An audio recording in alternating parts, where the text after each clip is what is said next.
future that's much better. These technologies could, in theory, give us the best democracy ever, where people really do have the right kind of voice. It's not just the extremes who are super empowered as it is now.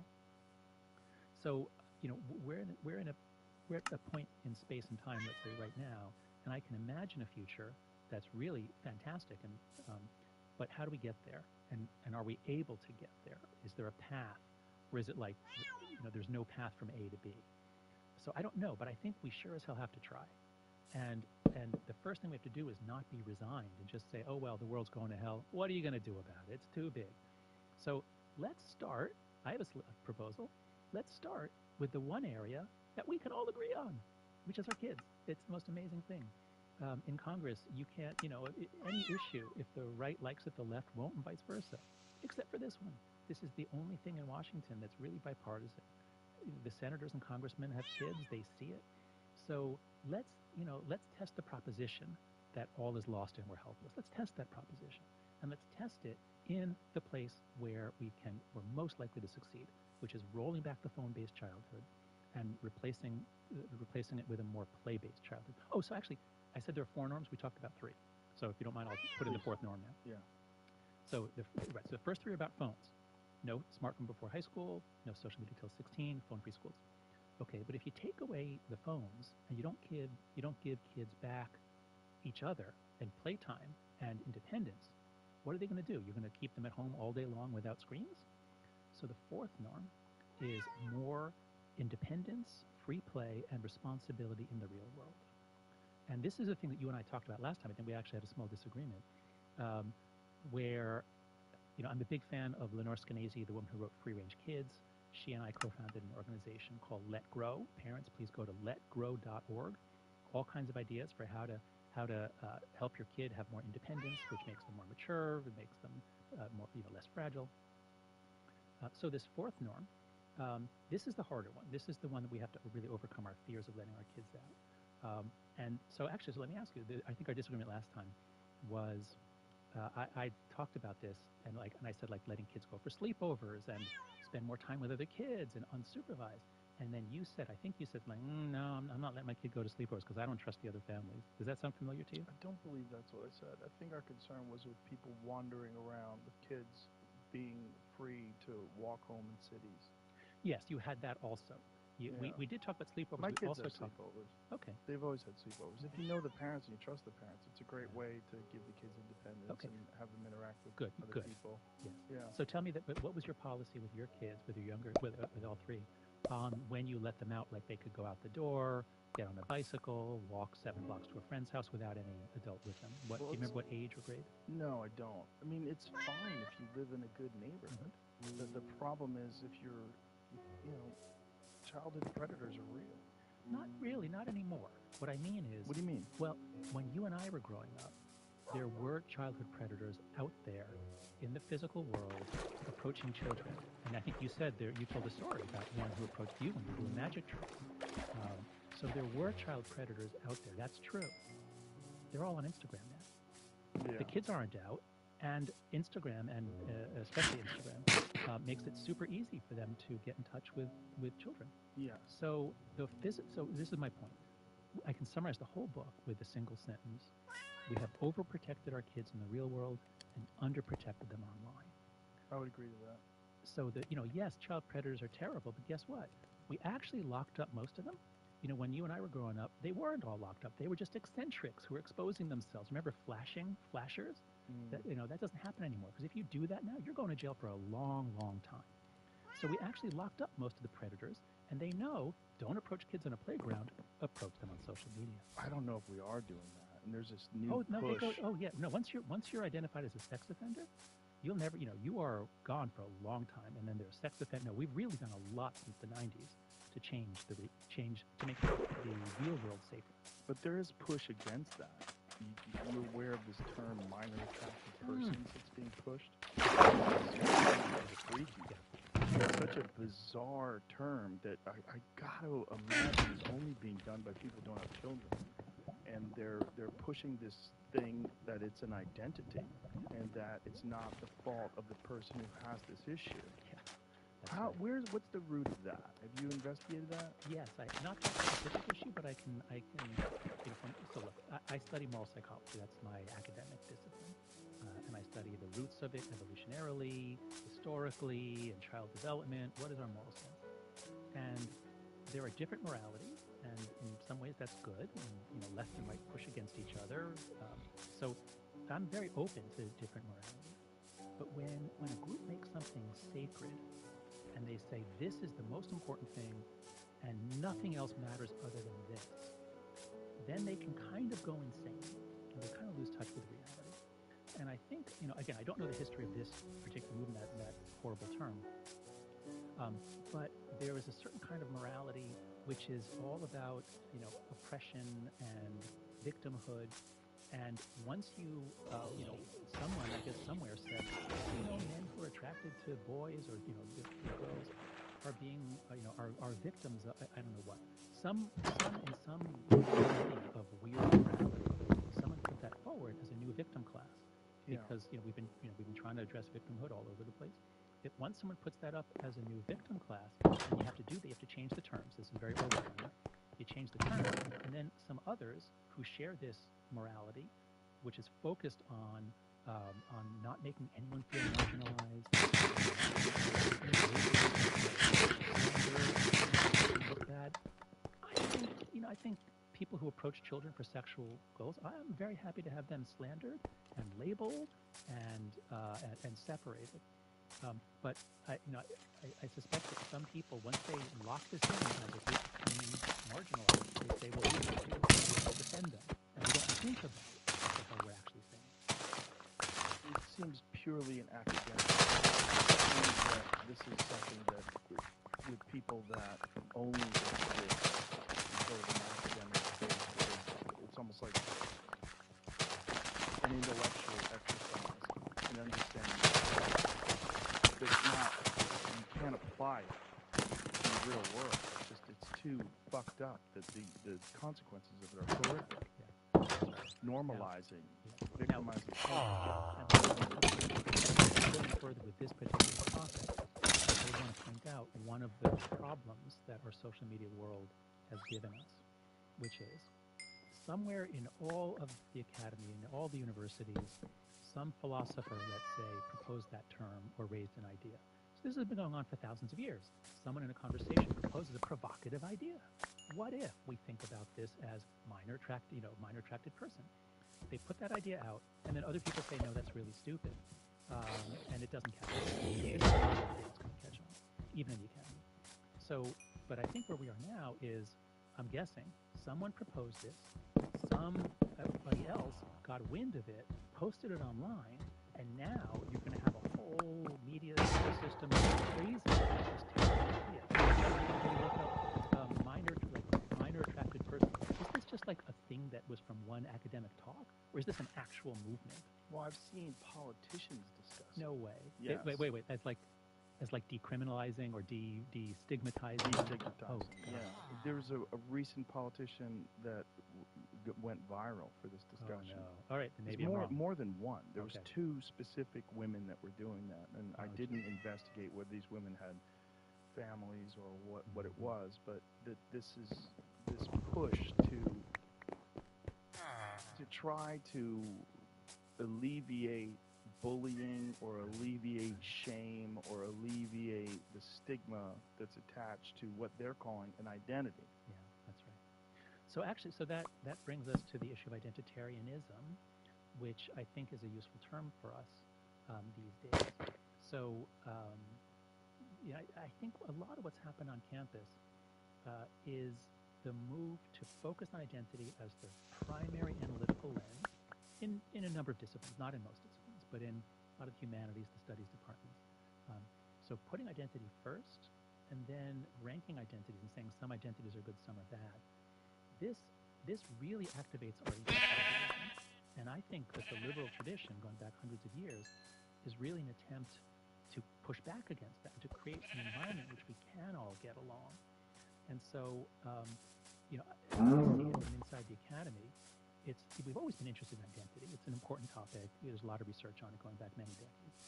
But something happened in 2015 on campus that really elevated identitarianism into the dominant paradigm. Not dominant in that most people believed it, but dominant in the sense that if you go against it, you're going to be destroyed socially. And that's what cancel culture is. That's what Greg Lukianoff and Ricky Schlott, their new book, The Canceling of the American Mind, is about. So yes, it's the people who are putting identity first, and that's sort of their religion and their morality.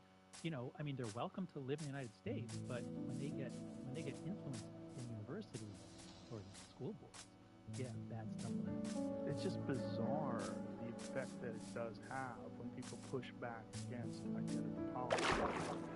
It's a small, very vocal minority that pushes this agenda. And it's not the majority of people. Most people agree with these ideas. Yeah, absolutely. This is, again, really important point about how our society has changed. Those of us from the 20th century still think in terms of most people believe this, or do most people not believe this? And most people are sane. Most people are not at all crazy. Most people are pretty reasonable. I think what happens since social media became much more viral is that they are much more powerful, and they're able to intimidate the moderates on their side. So on the right, the sort of the center right, what I call like true conservatives or Burkean conservatives, you know, and on the left, you have the far left, the identitarian left, you know, shooting darts into people like me, into anybody who is anybody who questions. So they shoot their moderates, and what you have is even though most people are still moderate and reasonable, our public discourse is dominated by the far right, the far left, and all these crazy fringe. You know, I mean, it can be neo-Nazis on one side, and then these identitarians defending minor attracted people on the other side. So don't lose faith in humanity. Don't lose faith in humanity. Recognize that we moved into this weird world because of social media, in which it's hard to see reality, and in which people are afraid to speak up, and so we get warped ideas rising to dominance, even though very few people do. And I think this is where bots come in, because I really do believe that this is being amplified, whether it's by foreign governments or by special interest groups or by whoever it is trying to push these specific narratives. Absolutely. And this can bring us right back to TikTok and the national security threat. So Vladimir Putin was a KGB agent in the 20th century. And the KGB went back, I think it was in the 50s, they had some sort of a meeting or something where they decided that they were going to take things called active measures. They were going to try to mess up American democracy. And they would, they'd spray paint racial slurs, they would swastikas on synagogues. They saw that we're a multi-ethnic democracy. We're making a lot of progress towards tolerance, and the Russians were trying, the Soviets were trying to stop us. They hated you. So they were doing that back since the 1950s. And it was expensive. They had to fly people over, they had to try to get people over, couldn't scale the operation. But that's the tradition that Vladimir Putin comes from. The Soviet Union falls in 1991. I think he's like in Berlin or something. But he's very influenced by this little tradition. And so, rises to power in the 21st century. Do you think he suddenly no longer wants to mess with American democracy? Did he suddenly drop that desire? We basically handed him the tools. We said, okay, you can open as many Facebook accounts as you want, Twitter accounts, open as many as you want. There's no identity authentication. There's no age verification. Create bots all you want, and have them mess with us. And Renee DiResta has a book called she really did amazing work to get to the bottom of it. They started running tests in 2013. They created accounts on all these platforms long before, but they started running tests. Could they get Americans to believe that an explosion had occurred at a refinery plant in Louisiana? Yes, they made it all up, and people believed it. Could they get Americans to believe some extreme BLM news that was clickbait? Yes. And same thing to enrage people on the left. So we know that the Russians are asking for this. We know that the Russians know our weak point, and by Russians again, I mean the Russians, Vladimir Putin. So we're handing them the tools in the instruction book for how to divide us, how to weaken us, how to make us lose our resolve in our world. Have you seen Yuri Bezmenov? Yeah. Conversation about the ideological suppression.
economic collapse. And it was the Soviet Union, and then the Italian fascists, and and then Hitler, the German fascists. They were making rapid economic progress. And the criticism of democracy has always been, it's chaotic. There's no good leadership. They can't plan ahead. But why did we triumph in the 20th century over all these other models? Because democracy gives us a degree of dynamism where we can do things in a distributed way. We have people just figuring stuff out. We have an incredibly creative economy and business sector. And so democracies have this incredible ability to be generative, creative, useful, unless you mess with their basic operating system. Let's take this environment in which people talk to each other, share ideas, take each other's ideas, compete, try to get a bigger, better company. Take that. And let's change the way people talk so that it's not about sharing information. It's about making them spend all day long, 9 hours a day, competing for prestige on social media platforms. And in a way that empowers everyone to complain all the time. This, I think, really saps the dynamism. I think this social media, what I'm suggesting, I haven't thought this through, what I'm suggesting is that whatever the magic ingredient that made democracy so triumphant in the 20th century, Western liberal democracy, American-style democracy, whatever made it so triumphant is being sapped and reduced by the rapid rewatering of our society onto social media. Yeah, I would agree with that. And I think it's also being influenced again by these foreign governments that have a vested interest in us being at Why each other's wouldn't throats. they? Why wouldn't they? It's so cheap. It's so cheap, it's so effective, and it seems to be the predominant way that people interact with each other. That's right. When you say that you've been attacked, like what have you specifically been attacked about? Oh, it's just, in the academic world, if you say anything about any DEI-related policy, you'll be called racist, or sexist, or homophobic, or something. If you, so I was always on the left. I was always a Democrat. Now I'm nothing. I'm an extremely alarmed, patriotic American citizen who sees my country going to hell. I'm in that camp. A lot of us are. A lot of us are, politically homeless now. Yeah. But I sort of started my career in political psychology. So my original work was on how morality varies across cultures. I did my dissertation research in Brazil, and then I did some work in India. And it was only in the 90s that our culture war heated up, and I began to see that left and right were like different countries. We had different economics textbook, different American history, different U.S. Constitution. It was like different worlds. And I began actually trying to help the left stop losing elections, like in 2000, 2004. As a Democrat, I thought I could use my research in moral psychology to help the Democrats understand American morality, which they were not understanding. Al Gore and John Kerry did a very bad job.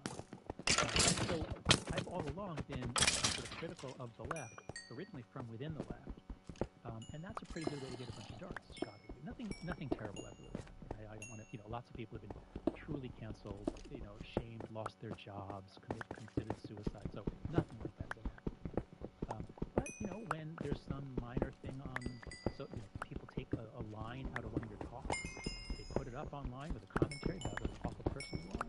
Thousands of people comment on it or like it or retweet it. It hurts. It's frightening in a way like nothing else I've ever known. And how many of those people are even real people? Yeah, that's right. This is the real question. That's right. Because it really is in dispute, and it was one of the major disputes when Elon bought Twitter. Right.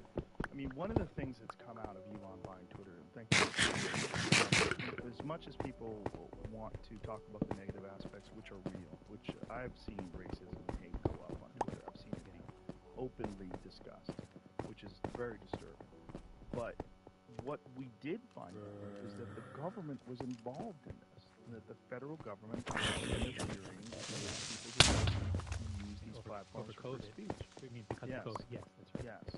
But I feel like that's just a test run. Being able to implement that for that, then you can implement it for so many different things. Dissent about foreign policy issues, dissent about social issues. There's so many different ways they can do it if they can somehow or another frame it in a way that this is good, better for the overall good of America. Yeah, that's right. So that's why I never talk about content moderation. I'm not interested in it. There has to be some. But most people focus on the content, and they think if we can clean up the content or change the content, or in those Senate hearings we saw a couple months ago, if we can reduce the amount of suicide promoting or self-harm promoting content that our kids are seeing, then all will be well. Like, no, it's not primarily about the content. I agree with you that the government was influencing these platforms to suppress views that were wrong, and some of which turned out to be right. Alright, I'm gonna turn my mic up.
What the fuck is that noise? Sounds like something snoring.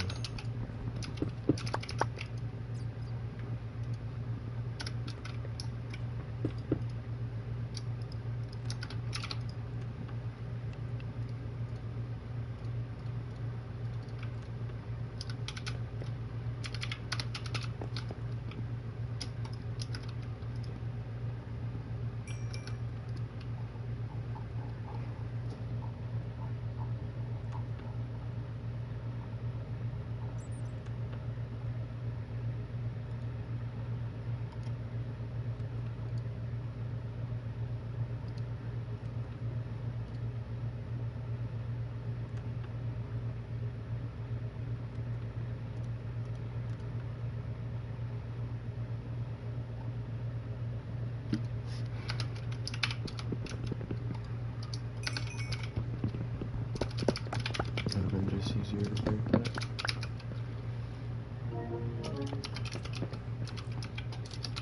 Oh my.